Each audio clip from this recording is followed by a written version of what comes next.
Deep in the western Sierra Madre mountains of Mexico, the Army says it is in a war against marijuana growers. Fields of marijuana dot the hillsides and production keeps climbing higher. The nation's soldiers are busy elsewhere and have less time to hack away at illegal marijuana plantations.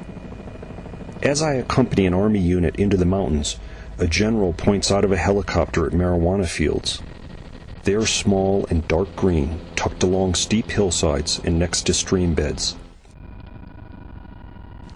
A smoky fire indicates where we are to land, and watch soldiers pull up marijuana plants, which can grow 10 feet high in these parts. Some of the plants are small, but others are tall and bushy, full of buds, and nearly ready to harvest. Soldiers struggle to uproot the marijuana. They tug at the plants, kick them, and sometimes hack at them with machetes.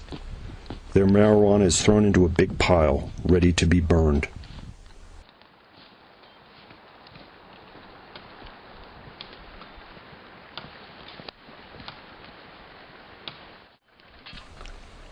Many of the remote fields have primitive irrigation systems.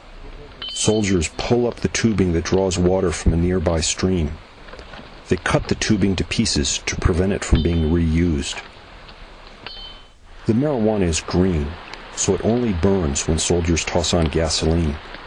Even then, it burns reluctantly, smoldering and filling the sky with smoke.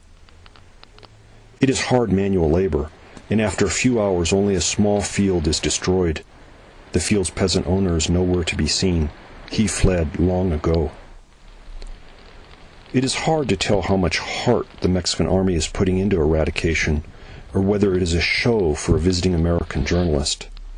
After all, most of Mexico's marijuana is smuggled into the United States. Unlike Colombia and South America, Mexico does not destroy drug crops aggressively with aerial spraying of herbicides. It hasn't even bothered to put protective armor on its fumigation planes to shield them from traffickers shooting from the ground. The Army feels confident using vulnerable helicopters. So far, none have been shot down. When we return to an Army outpost, a captain holds up a plastic bottle of herbicide, but it seems the weed killer is not getting much use. This is Tim Johnson for McClatchy Newspapers.